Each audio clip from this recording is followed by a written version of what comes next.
வணக்கம் நண்பர்களே. எடப்பாடிக்கு எட்டாத தூரத்தில் விஜய், பாஜக வட்டத்துக்குள் தாவேகா. எப்படியாவது விஜய கூட்டணிக்குள் கொண்டு வந்துடலாம் அப்படின்னு துடியாய் துடிக்கும் எடப்பாடி பழனிசாமி. என்ன நடக்கிறது தமிழக அரசியல் களத்துல? தினம் தினம் ஒரு பரபரப்புக்கு பஞ்சம் இல்லாமல் இப்போ வேகம் எடுக்குதா அல்லது கூட்டணி கணக்குகளை தடுமாற்றக்கூடிய ஒரு சூழல் ஏற்படுகிறதா அப்படிங்கிற அளவுல இன்னைக்கு தமிழ்நாட்டு அரசியல் வேறு ஒரு களத்துல பரிணமிக்கிறாங்களா, இல்ல கூட்டணிகள்ல பல பிரச்சனைகள் வருவதற்கு வாய்ப்புகள் இருக்கா, இல்ல இந்த கட்சி அங்க போறது அந்த கட்சி இங்க வர்றது உள்ளிட்ட பல்வேறு விஷயங்கள் தொடர்ந்து நீடித்து கொண்டே இருக்கக்கூடிய இந்த சூழல்ல நம்ம ஒரு விஷயத்த பார்க்கணும். 42% வாக்குகளுக்கு மேல் வைத்து கொண்டிருந்த அதிமுக அப்படிங்கிற ஒரு மாபெரும் கட்சி இன்று வலிமை இழந்து வலுவிழந்து இன்னைக்கு தடுமாறக்கூடிய ஒரு சூழல்.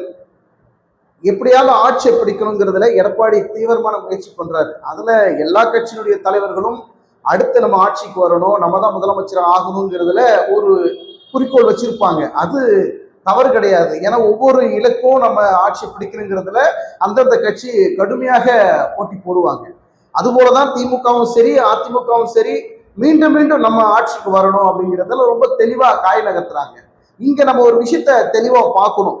முன்னாள் முதலமைச்சர் அதிமுகவுடைய பொதுச் செயலராக இருந்த ஜெயலலிதா அவர்கள் அதிமுகவை ஒரு கட்டுக்கோப்பாக, ஒரு வலிமையாக கட்சியை வழிநடத்தினாங்க. அப்போ நிர்வாகிகளும் சரி, அதிமுகவுடைய மூத்த தலைவர்கள், மாவட்ட செயலாளர்கள், முக்கிய பொறுப்பாளர்கள் எல்லாம் கட்சியினுடைய தலைமைக்கு, குறிப்பா முன்னாள் முதல்வர் ஜெயலலிதா அவர்களுடைய கட்டுக்கு அடங்கி, அவருடைய சொல் பேச்சுக்கு அடங்கி, அவருடைய உத்தரவுக்கு அடங்கி ஒரு கட்டுக்கோப்பான பயணத்துல இருந்தாங்க. ஆனா இன்னைக்கு அதிமுக அப்படி இருக்கா அப்படிங்கிறதுல மிகப்பெரிய கேள்வி இருக்கு. அதனாலதான் அந்த வாக்கு சதவீதங்கள் எடப்பாடி பழனிசாமி அதிமுகவுடைய பொதுச் செயலராக அதிமுகவுடைய தலைமை பொறுப்பு வந்த பிறகு கட்சி ஒரு கட்டுக்கோப்பா இருக்குதா அப்படிங்கிறதுல அதிமுகவை சார்ந்தவர்கள் என்ன சொல்றாங்க அப்படின்னா, எங்க கட்சி எந்த பின்னடைவும் இல்லைங்க, எந்த சிதறல்களோ எந்த சரிவுகளோ இல்லைங்க, நாங்க சரியா தான் இருக்கிறோம், அம்மா எப்படி விட்டுட்டு போனாங்களோ அதே போல நாங்க கட்சி வழிநடத்துறோம், அதுல எந்த விதமான குறையும் இல்லை அப்படின்னு அதிமுக இருக்கக்கூடிய கட்சியினுடைய தலைமை சொல்றாங்க. ஆனா தொண்டர்கள் மத்தியில அது தொடர்ந்து அந்த வலிமையும் அந்த ஒற்றுமையும் நீடிக்குதா அப்படிங்கிறதுல ஒரு கேள்வி இருக்கத்தான் செய்கிறது. இந்த வீடியோ பார்த்துட்டு இருக்கிற உங்களுக்கே இது நன்றாக புரியும். ஆனால் இங்க ஒரு விஷயம் என்னன்னா, தமிழக வெற்றி கழகம் விஜய் அப்படிங்கிற ஒரு கட்சியை தொடங்கிய பிறகு, தாவேக்காங்கிற ஒரு கட்சி வந்த பிறகு தமிழ்நாட்டு அரசியல்ல ஒரு மாற்றம் ஏற்படுகிறது. ஒரு சூழல் வேறு மாதிரியாக கள நிலவரம் மாறிக்கொண்டே இருக்கிறது. விசிக ஆகட்டும், நாம் தமிழர் கட்சி ஆகட்டும், மற்ற எல்லா கட்சிகளுமே அவர்களுடைய பாணியிலிருந்து கொஞ்சம் பின்னுக்கோ முன்னுக்கோ தள்ளி சுழல்கிறார்களா? ஏன்னா விஜய் அவர்கள் கட்சி தொடங்கிய பிறகு அரசியல் களம் என்பது வேறு மாதிரியாக போய்கொண்டிருக்கக்கூடிய இந்த சூழல்ல எப்படியாவது கட்டமைக்கணும், நம்ம எப்படியாவது இந்த கூட்டணியில இருக்கணும், எப்படியாவது அந்த கூட்டணிக்கு போகணும், எப்படியாவது நம்ம சீட்டு வாங்கிடணும், எப்படியாவது எம்எல்ஏ ஆகிடணும், எப்படியாவது அமைச்சர் ஆகணுங்கிறதுல ரொம்ப தெளிவாக இருக்கக்கூடிய கட்சிகள் எந்த கட்சியில் எந்த கூட்டணியில நம்ம இருந்தா நமக்கு சீட்டுகள் கிடைக்குங்கிறதுல ஒரு பக்கம் காய் நகர்த்திட்டே இருக்கிறாங்க, அதற்குண்டான அரசியலை செஞ்சுக்கிட்டே இருக்கிறாங்க. இன்னொரு பக்கம் விஜய் அவர்கள் தாவேக்கா அப்படிங்கிற கட்சியை தொடங்கிய பிறகு, அதாவது கேம் சேஞ்சர் யாருன்னு கேட்பாங்க சொல்லுவாங்க இல்லைங்களா, அது போல விஜய் அவர்கள் இந்த 2026 சட்டமன்ற தேர்தலில் ஒரு கேம் சேஞ்சராக இருக்க போகிறாரா, அந்த ஆட்டத்தை மீண்டும் மீண்டும் புது ஆட்டமா விளையாட போகிறாரா அப்படிங்கிற ஒரு பரபரப்புக்கு பஞ்சம் இல்லாமல் அடுத்தடுத்த அரசியல் நகர்வுகள் இருக்கு. இப்ப சமீபத்தில் நடந்த விஜய் அவர்களுடைய அந்த சுற்றுப்பயணத்துல கரூர்ல நடந்த அந்த துயர சம்பவம், 41 உயிர்கள் மரணித்த அந்த சம்பவத்தை மையப்படுத்தி இன்னைக்கு உச்சநீதிமன்ற தீர்ப்பு அடிப்படையில இன்னைக்கு விசாரணை மேற்கொண்டு இருக்கிறாங்க. அது ஒரு பக்கம் நீதிமன்ற வழக்கில இருக்கு. இன்னைக்கு அது விஜய்க்கு பின்னடைவா அல்லது கூட்டணி கட்சிகளுக்கு இது சாதகமாக அமையுமா, இல்ல தாவேக்கா அடுத்த கட்ட வளர்ச்சிக்கு இது சாதகமாக வருவதற்கு வாய்ப்புகள் இருக்கா, பின்னடைவுக்கு வாய்ப்புகளா இருக்கா அப்படின்னு சொல்லி பல விவாதங்கள் பல தொலைக்காட்சிகளை போய்கிட்டே இருக்கு. ஆனா இங்க ஒரு விஷயத்த நம்ம உற்று கவனிக்கணும். எப்போ ஒருவருக்கு ஒரு அடி விழுதோ அவர்கள் அடி வாங்கிட்டு உட்கார்ந்து இருக்க மாட்டாங்க, மீண்டும் எழுவதற்கு பார்ப்பாங்க, மீண்டும் எழுந்து அதுல இருந்து நம்ம எப்படி அடுத்த கட்ட நகர்வுக்கு போகணும், அடுத்த கட்ட வளர்ச்சிக்கு போகணுங்கிறதுல ரொம்ப தெளிவாக காய் நகர்த்துவார்கள். ஆனா அதே சூழல்ல இன்னைக்கு தவேகனுடைய தலைவர் விஜய் அவர்கள் அடுத்த கட்ட முயற்சியில இறங்கி இருக்கிறாரா, அல்லது பாஜக வட்டத்துக்குள் தாவேகா சிக்க போகிறதா, எடப்பாடி பழனிசாமியினுடைய ஆதரவை விஜய் அவர்கள் பெற்று பாஜக அதிமுக கூட்டணியில் தாவேகா இணையக்கூடிய ஒரு சூழல் இருக்கா அப்படின்னா, ஒரு பக்கம் இருக்கிற மாதிரியும் இருக்கு, ஒரு பக்கம் இல்லாத மாதிரியும் இருக்கு. ஆனாலும் மக்கள் என்ன விரும்புகிறார்கள், கூட்டணி எந்த கூட்டணி வந்தால் மெகா கூட்டணியாக மாறுங்கிறதுல ஒரு கணக்கு இருக்கு. அந்த கணக்கின் அடிப்படையில இன்னைக்கு விஜய் அவர்கள் தாவேகா அதிமுக பாஜக கூட்டணியில் இணைந்தால், ஒருவேளை இது ஒரு மெகா கூட்டணியாக அமைந்தால், அது வெற்றி பெற்று ஆட்சி பிடிக்கிற அளவுக்கு அந்த வாக்கு சதவீதங்கள் உயருமா அப்படிங்கிறதுல ஒரு பார்வை இருக்கு. ஆனால் மக்கள் மத்தியில நிச்சயமாக ஒரு மாற்றம் வேணுங்கிறதுல ஒரு எதிர்பார்ப்பு இருக்கு. ஏன்னா கடந்த காலங்களில் பார்த்தீங்கன்னா விஜயகாந்த் அவர்கள் தேமுதிகவை தொடங்கி அந்த கட்சியை வலிமையாக ஒரு பெரிய இடத்துக்கு கொண்டு வந்தாரு. அதன் பிறகு அவர் சட்டமன்ற எதிர்கட்சி தலைவராக உயர்ந்த அந்த உயர் பதவி வரைக்கும் விஜயகாந்த் அவர்கள் வந்தார். அப்ப அந்த காலகட்டத்துல மக்கள் என்ன நினைச்சாங்க அப்படின்னா, ஓகேப்பா நமக்கு ஒரு நல்ல தலைவர் வராங்க, ஏற்கனவே திமுக அதிமுக தொடர்ந்து நம்மளை ஆண்டுகிட்டே இருக்கிறாங்க, ஒரு மாற்று சக்தியாக விஜயகாந்த் அவர்கள் வராங்க, அந்த விஜயகாந்த் அப்படிங்கிற ஒரு மாபெரும் தலைவர் வந்த பிறகு நமக்கு ஒரு மிகப்பெரிய மாற்றம் இருக்கும், ஒரு எழுச்சி இருக்கும், நமக்கு ஒரு சுதந்திரம் இருக்கும் அப்படின்னு மக்கள் மத்தியில பெரிய அளவுல ஒரு எழுச்சி ஏற்பட்டது. பரவலாக அது தமிழ்நாடு முழுக்க அது ஒரு பெரிய பேசுபொருளாக ஆனது. இது யாராலும் மறுக்க முடியாது. இந்த வீடியோ பார்த்துக்கிட்டு இருக்கிற உங்களுக்கே இது நன்றாக தெரியும். விஜயகாந்த் அவர்கள் அடுத்த முதல்வராக வரப்போகிறார் என்கிற அளவுல இது மிகப்பெரிய அளவுல பேசுபொருளாக மாறியது. அது காலப்போக்கில் அது வேறு மாதிரியாக போய் விஜயகாந்த் அவர்கள் மறைந்த பிறகு இன்னைக்கு தேமுதிக அடுத்த கட்ட நகர்வுல இருக்கிறாங்க.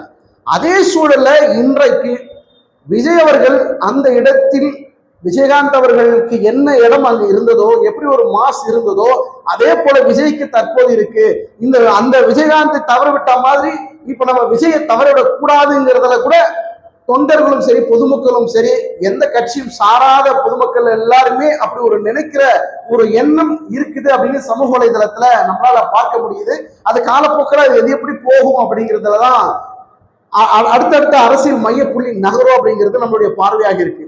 2026 சட்டமன்ற தேர்தலை பொறுத்த வரைக்கும் ஒரு மெகா கூட்டணி அமைகின்ற போது அந்த கூட்டணியில எந்தெந்த கட்சிகள் இடம்பெறுகிறது, அது வலிமையான கட்சிகளாக இருக்கிறதா, மக்கள் மத்தியில அதாவது சிறுபான்மை வாக்குகள் அதிமுகவுக்கோ பாஜகவுக்கோ வராத ஒரு சூழல் இருக்கின்ற இந்த சூழல்ல பெரும்பாலும் அந்த வாக்குகள் பெறுவதில் பெரிய சிக்கல் இந்த இருவரும் கட்சிகளுக்கும் இருக்கு. அப்படிப்பட்ட ஒரு சூழல்ல விஜய் அவர்கள் தாவேகா அப்படிங்கிற இந்த கட்சியை அதிமுக பாஜகவோடு இணைக்கின்ற பட்சத்தில் அந்த சிறுபான்மை வாக்குகள் பெறுவதற்கு ஏதுவாக ஒரு சூழல் அமையுமா அப்படிங்கிற உள்ளிட்ட ஒரு பார்வை அரசியல் நகர்வுகள்ல தொடர்ந்து நீடித்துக் கொண்டே இருக்கிறது. பொறுத்து பார்க்கலாம். விஜய் அவர்கள் ஒரு கட்டுக்குள்ள அடங்கி விடுவாரா, ஒரு வட்டத்துக்குள் சுருங்கி விடுவாரா அப்படின்னு பார்த்தா அதற்கு ஒரு கேள்வி இருக்கு. ஏன்னா அவருடைய அரசியல் ஸ்தம்பித்து போகக்கூடாது, அப்படியே ஒரு இடத்துல முற்றுப்புள்ளி வைத்து நின்றுவிடக் கூடாதுங்கிறதுல விஜய் அவர்கள் ரொம்ப தெளிவாக இருப்பார். ஏன்னா அவருக்கு பின்னாடி இயக்குகின்ற அந்த அரசியல் பின்புலத்தை சார்ந்தவர்கள் யார், விஜய்க்கு பின்புலமாக இருந்து அவருடைய அரசியல் பயணத்தை வழிநடத்தி செல்லக்கூடிய முக்கிய புள்ளிகள் கண்டிப்பாக இருப்பார்கள்.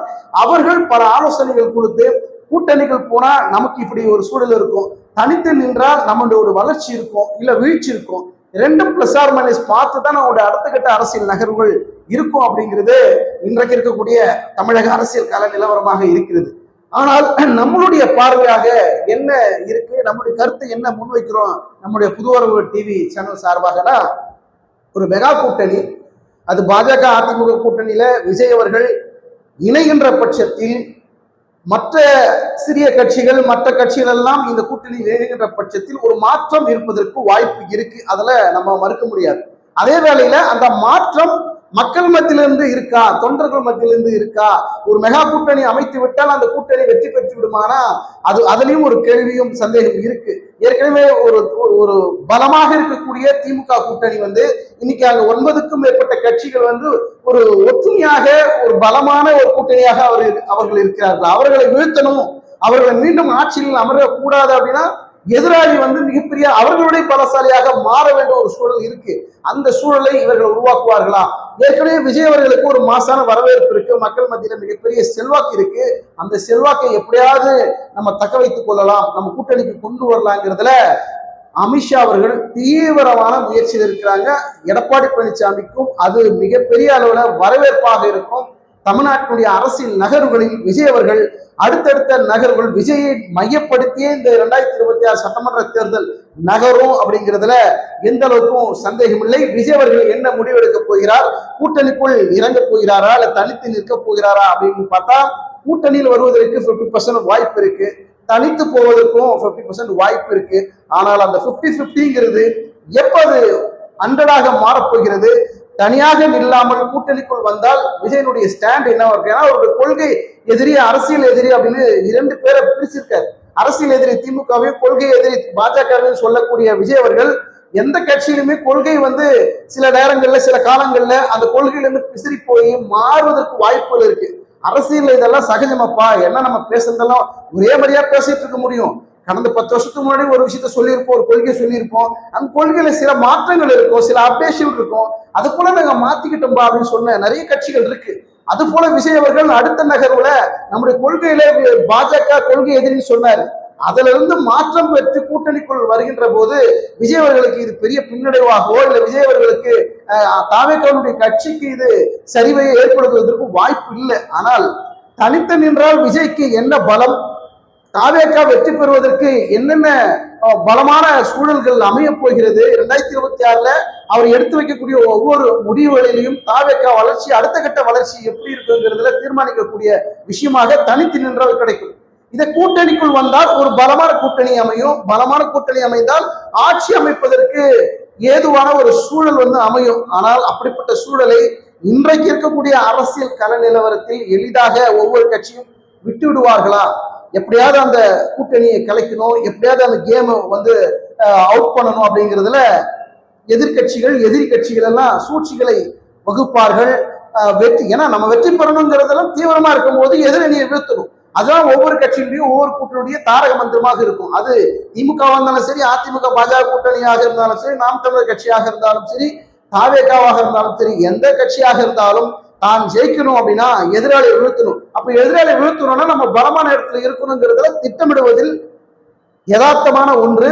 பொறுத்து பார்க்கலாம். விஜய் அவர்களுக்கு மக்கள் மத்தியில் செல்வாக்கு இந்த கரூர் சம்பவத்திற்கு பிறகு மக்கள் செல்வாக்கு அதிகரிக்கிறதா அல்லது ஏற்கனவே இருந்த மாதிரியே இருக்கா, இந்த கரூர் சம்பவத்திற்கு பிறகு குறைய போகிறதா அந்த செல்வாக்கு அப்படிங்கிறத பொறுத்து பார்க்கலாம். மக்கள் என்ன நினைக்கிறார்கள் அப்படிங்கிறத பொறுத்து. ஆனால் ஒரு விஷயம் நம்ம இங்க சொல்லியாக வேண்டும். ஆனால் மக்கள் ஒரு மாற்றத்தை விரும்புகிறார்கள். அது இந்த கட்சி அந்த கட்சின்னு யாரையும் நம்ம பாகுபடுத்தியோ யாரையோ குறை சொல்லியோ நம்ம சொல்வதற்கு இல்லை.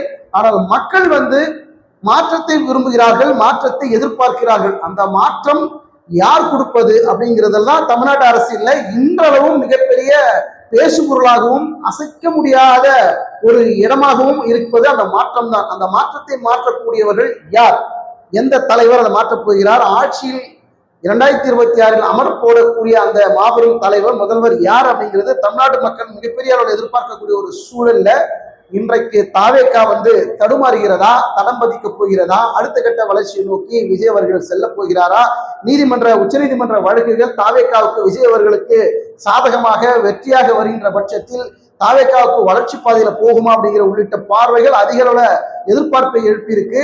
இந்த சூழல்ல விசிகனுடைய தலைவர் திருமாவளவன் அவர்களும் சரி, நாம் தமிழர் கட்சியின் ஒருங்கிணைப்பாளர் சீமான் அவர்களும் அவருடைய அரசியல் நிலைப்பாட்டுகள்ல கொஞ்சம் மாறுபட்டு ஒரு சேஞ்ச் பண்ணக்கூடிய, அவர்கள் வழக்கமாக விளையாடக்கூடிய அந்த கிரவுண்ட் இருக்கு, அரசியல் கிரவுண்டு, அந்த அரசியல் கிரவுண்ட்ல எப்படி விளையாடி இருப்பாங்க, இதற்கு முன்பு வழக்கமா விளையாடக்கூடிய அந்த விளையாட்டு இல்லாம ஒரு மாற்று விளையாட்டாக விளையாடி கொண்டிருக்கக்கூடிய சூழலை நம்ம பார்க்கிறோம். முன்னாடி ஒரு ஸ்டாண்ட் எடுப்பாங்க, வழக்கமான அரசியல் தமிழ்நாட்டில் போயிட்டு இருந்தது. விஜய் அவர்கள் அரசியல் கட்சி தொடங்கி தமிழ்நாடு அரசியலுக்குள் என்றான பிறகு விசிகாவும் சரி, நாம் தமிழர் கட்சியும் சரி, திமுகவும் சரி, மதிமுக எல்லாம் அனைத்து தமிழ்நாட்டில் இருக்கக்கூடிய அனைத்து கட்சிகளுக்கும் அவர்களுடைய ஸ்டாண்டை கொஞ்சம் மாற்றி யோசிக்கக்கூடிய ஒரு சூழல் உருவானது. அதற்கு காரணம் தாவேக்கா, அதற்கு காரணம் விஜய் அப்படிங்கிற ஒரு சூழல் இப்ப போய்கிட்டு இருக்கு. பொறுத்திருந்து பார்க்கலாம். 2026 சட்டமன்ற தேர்தல் நெருக்கடி சூழ்ந்த ஒரு தேர்தலாக இருக்கும். அந்த தேர்தலில் யார் வெற்றி பெறுவது யார் வீழ்வதுங்கிறதுல உன்னிப்பாக கவனித்துக் கொண்டிருக்கக்கூடிய மக்கள் யாருக்கு வாக்களிக்க போகிறார் அப்படிங்கிறத பொறுத்திருந்து பார்க்கலாம். உங்களுடைய கருத்துக்களை கமெண்ட் செக்ஷன்ல பதிவு பண்ணுங்க.